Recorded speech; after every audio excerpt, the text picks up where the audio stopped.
What's good, everybody? Welcome back. Episode 52 of the TechTual Talk podcast, where I'm your host, HD. For those of you who don't know me, man, I'm a cybersecurity professional, podcaster, content creator, and ooh, they always get me, man. Cybersecurity career coach. All right.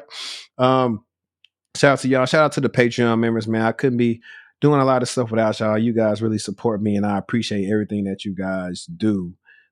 If you'd like to join the Patreon, the link will be in the description. I got a lot of good things coming up for you guys, especially I'm about to start doing some live streams strictly just for the Patreon members. Eventually they will be on YouTube. This episode is gonna be pretty much about like my time in the Noc, uh what made me kind of want to go to grad school. Also, the whole scenario about like, how did I get my SOC job? Because like I said, for the people who just tuning in, you probably don't know how I got my SOC job. Now, if you're watching this on YouTube, go ahead and make sure you hit the like button. It don't cost nothing to you to hit the like button. It helps me out, helps me on the YouTube algorithm, and it helps, everybody see my content. If you like my content, help everybody else see it too. Now, if you're listening on Apple Podcasts, Spotify, Google Podcasts, you name it, follow the podcast, leave us some reviews, share it out for people so they can listen to it on their job to work or while they at work. But let's get into it. So we're going back to 2016 when I was at the Noc. And like I said, this Noc was a transitional stepping stone role for me, right? I took it with every intention of saying, I'm going to use this role to leverage me either, a security position or the position that I really want to do.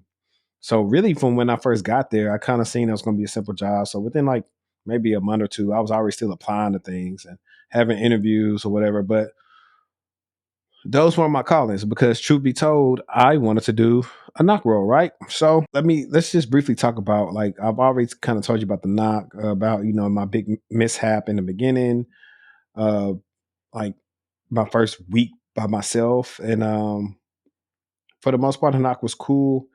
They trusted me. I was put in like pretty much, I ran point for like some of the incidents over people that was there like probably a month or 2 or 3 months ahead of me, just because of how I came in, that swag from the help desk. And like, listen, man, I'm telling you, help desk people right now, like, do not get distraught. If you listen to this right now, I'm telling you, wherever you go on security, sysadmin, networking, whatever you're trying to do, that role you want to get, you gonna kill it, bro. Woman, I couldn't think of another slang for a woman at that time, but you're gonna kill it. Everything that you did in that role has prepared you to be great in other roles, and I just want to instill that into you because I have clients that come to me and I help this, and they kind of like distraught because they can't break out. But I'm telling you, you got everything you need. I'm like, one of my favorite sports, if you guys don't know, is boxing, right? And by the time this come out, you'll see that I shared a short with Teddy Atlas talking to Tim Bradley, and he's motivating him in the corner. He's telling him, "Hey, we firemen. You know what I'm saying? We don't run from the flames. We run into them. We dictate the flames. We control them. If you're watching this right now, you a fireman. You do the same thing at your job or anything that come up, especially when you help this. You lower the commotion, not upraise it, so you could take that same mindset into any role and succeed. So I just want to put that out there for you right now. So shout out to my help desk people, man. Y'all don't get the love y'all deserve. I did learn like a little bit. I took the role to leverage it because Network Operations Center is just a better title than help desk. It has Operations Center, like most people know you're going to monitor. You have to deal with like high level incidents. So how do you act in a time of crisis? Because that's the big thing when you're going to try to get a security operations center role is there will be incidents that happen. How do you act?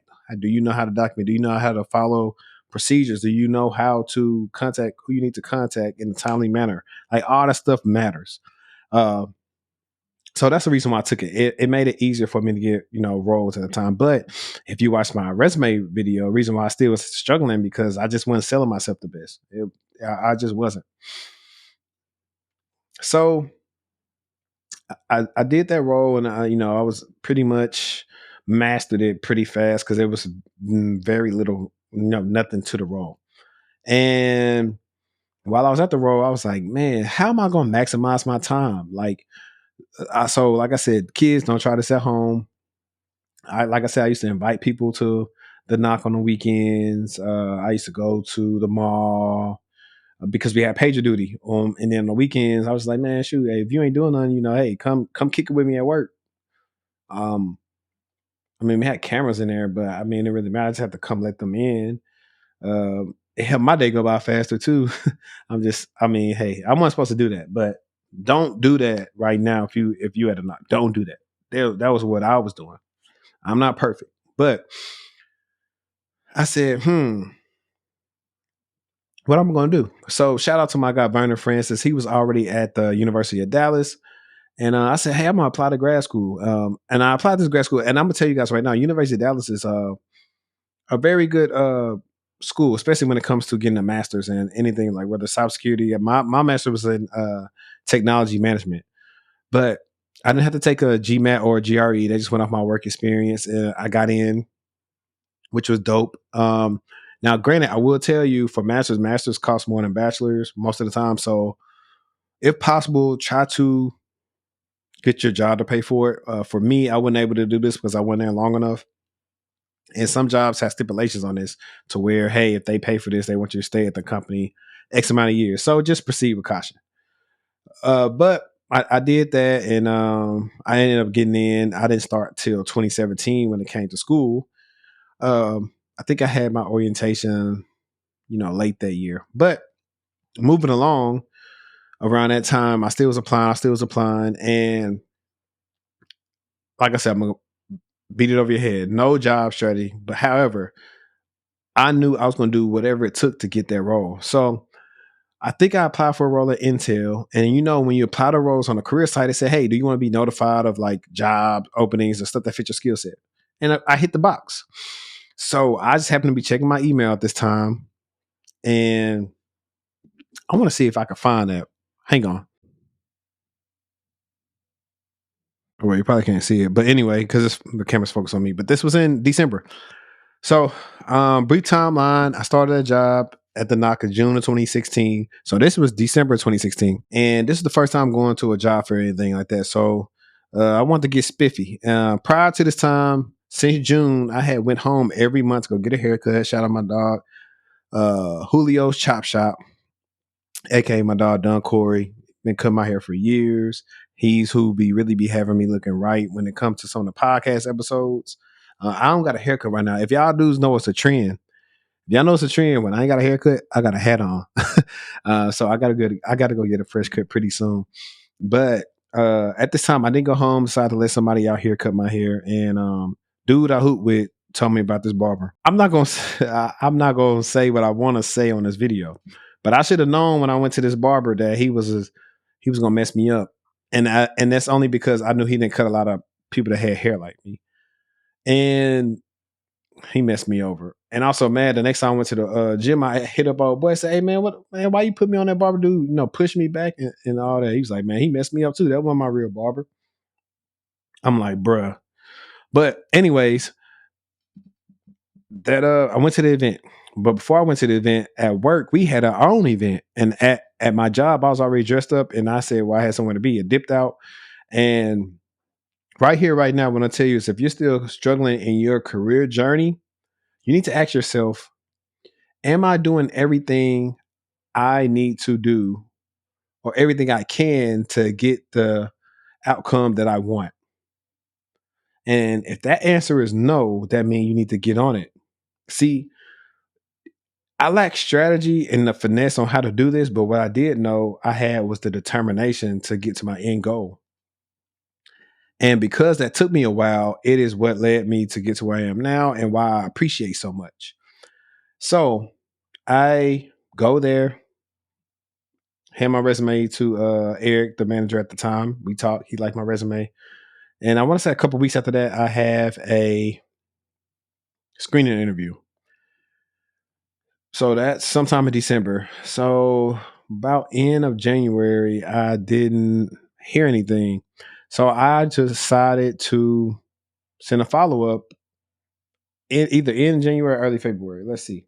For whatever reason, I don't have that email. I guess because I'll have to go to my sent. Let me hit sent. Anyways, email Eric. And right after that, in February, I got an email from Alex, who was the manager at the time. And I kid you not, y'all. I'm playing. Listen, I'm playing ball at LA Fitness. We in between games, and I go to my phone. I check my phone. So he says, "Hey, when can you stop by? When could you come by? The building, to talk to me." I said, "I can come today," because at this time it was my days off. So I used to work Thursday, Friday, Saturday, Sunday, and I was off Monday, Tuesday, Wednesday.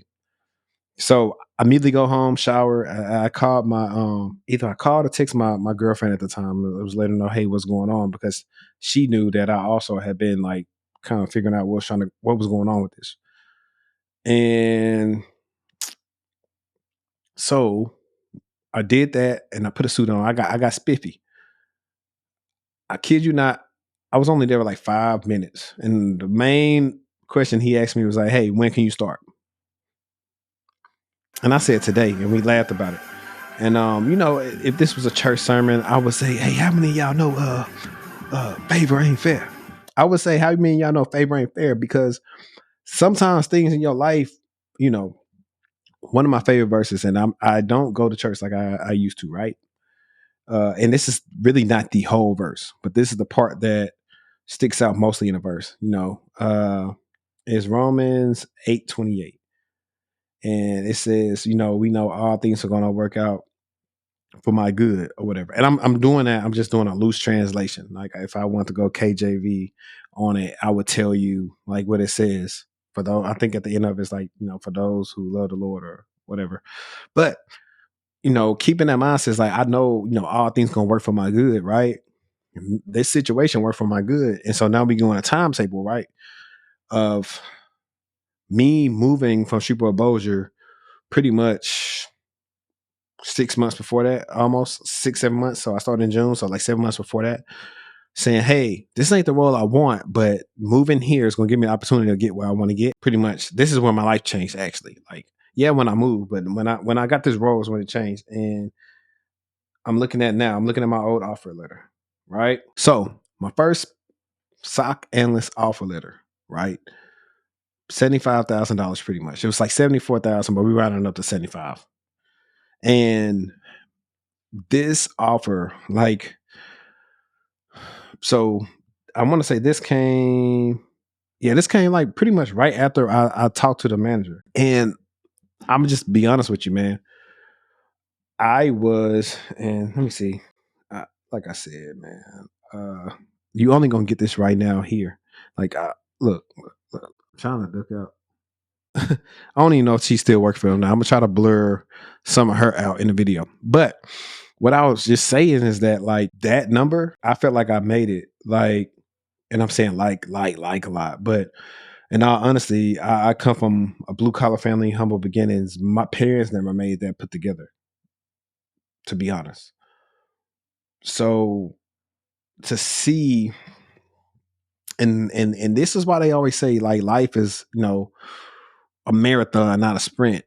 To see the hard work I put in, going from 2010 in college to now, what, 7 years later, come to fruition, it's magical because we live in instant gratification society. A lot of people don't want to crawl or walk; they want to go straight to running, and that's not necessarily how it works, especially not in the real world, right? I can't even describe like how I felt at that time. I felt I just really felt like I felt very good about myself. It changed me. I was able to do more, and like I said, your morale, the mood gets better. I had my own by this time, like you guys found out, like last episode, I was telling you like, hey, I stayed my well, by this time I had already moved out and got in my own spot, which I was, I was good, but this made me even better. You know what I'm saying? Think about it. In the time frame from June to pretty much February, I got an offer letter to increase my salary by $25,000, probably 26, because my offer letter from income was like 48,000. So you just imagine that, right? So a lot of times, you're complaining, oh man, it's too hard. It ain't happening for me. It ain't happening for me. Trust me, I know. That's the whole reason why I wrote the book. Um, if you haven't, guys, right now, my ebook right now is on sale for like $5. Use code TechTual Chatter at checkout to get my ebook for $5. It'll really help you get the spark you need to break into cybersecurity. But trust me, I know how that feels. So I was just ecstatic for joy. I told the people back at work when I put in my 2 weeks, and they were happy for me. So that was cool. It's always good when a company you're working at is happy for your career ascension. All companies aren't like that. They want you to stay where you're at. But they knew that my heart was really set on security. I had told my manager plenty of times on one-on-ones, like, hey, I want to do security stuff. I want to do cybersecurity. I got this certification. I've been learning all this other stuff. This is what I want to do. And what I like I said, I like to be real transparent. Coming off of that time, right? It was coming. This was like a lot of stuff going on. Like right before I moved to Shreveport Bossier, my grandfather got extremely sick, and he had pretty much stayed sick from then until honestly I started that new job in 2017, March 2017. I think by June or July, he in 2017, the next year he was, he had transitioned. But even before that, in September of 2016, I ended up losing my grandmother. So coming off that, it was like, got accepted to school, and then stuff was happening. So it was just a lot going on, like personally, especially immediate family wise, for me that, that made this feel good. That made this feel right. That made it feel like, I'm gonna tell you, man, I talk about stuff that people don't normally talk about on YouTube, and especially me being a black man. When you go to school, a lot of people, when you come back, they won't say it, but how they feel is like, oh man, he think he better than us because he went to school. Oh, look at him, he ain't making that much money, and he went to school, wasted all that time in school, not making no money. That's how some people think, because they think you feel you're better than everybody. But truth be told, it's not. Like most of us only went to school because they said, hey, we need to get the job we want. And some people don't understand it, and this is what you find out through life. Like I'm 30 now. When I first went out to school, I was 18. A lot of times people put their projections out on you instead of, because they're mad they didn't do what they want to do in their life. So they want to project how they feel onto you. Don't worry about them, man. Keep doing what you're doing, because like I said, the best thing you do is prove people wrong. That's my motto. Okay, whatever. You want to talk? Watch this. Oh, I can't do this. Okay. It don't matter where you came from. It's about where you go. As cliche as it is, that's what it means. And like we're in a time right now, like if you're trying to get into tech, you have way more things at your disposal than I had. You don't even have to buy equipment no more. You can do everything virtually in the cloud.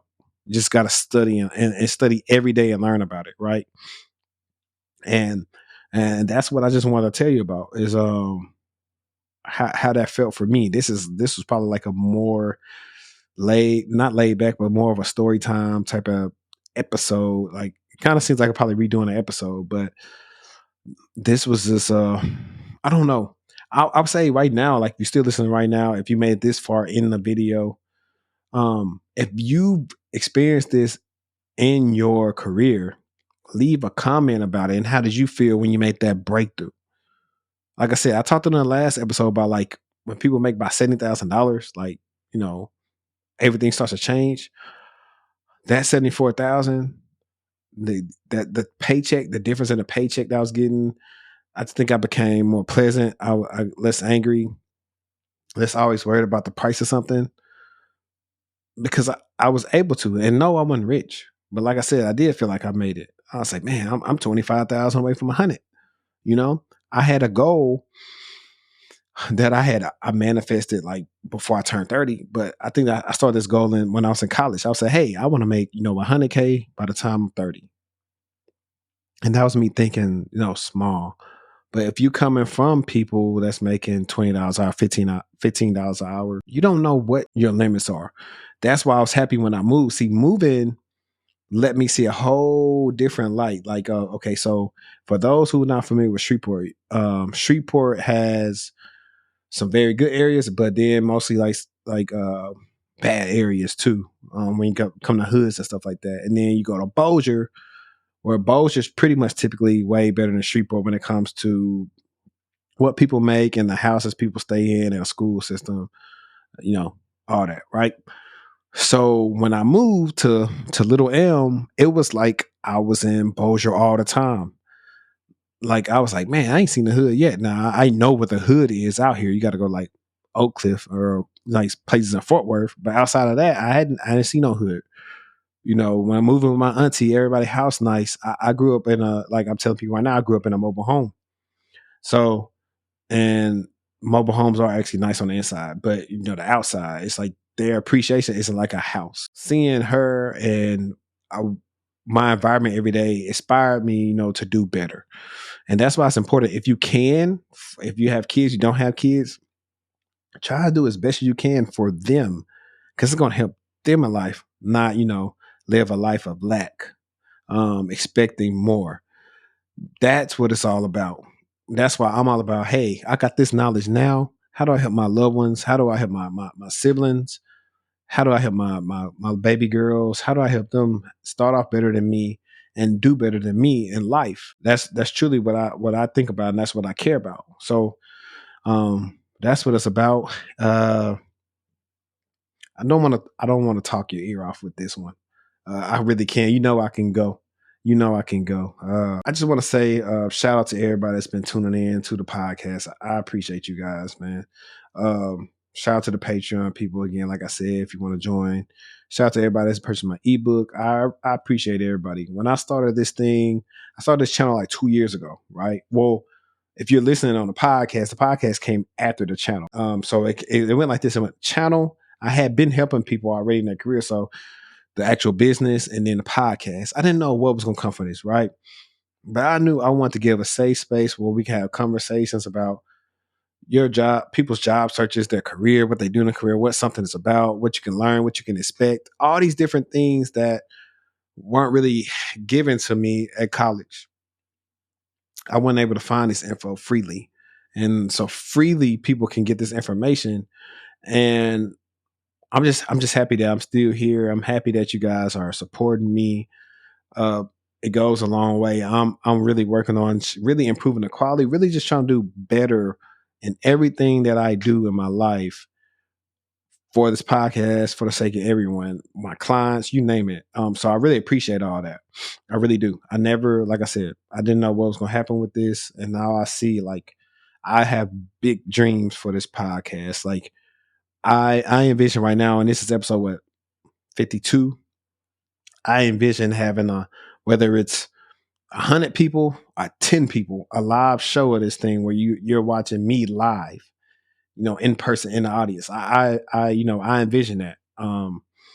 Joe Budden style. Like, like I said, I'm kind of different too. I don't look at, my peers. They're not competition. Like I'm not in a sense like I'm better than them. I want us all to eat. I just look towards the other people doing these things and what can I take away from them to make, my podcast better. And that's what I do. And I hope you guys have been watching this and seeing how much more comfortable I am talking, getting better with the audio. Like I said, the thing I recorded on has some sync issues, but hopefully that's fixed. So now I can just export this, fix it, put it back, and everything should be good as new. But I really appreciate everybody. If you tuned this long, I appreciate y'all. Like I always say, man, let's stay textual. It's your boy HD, and I'm out.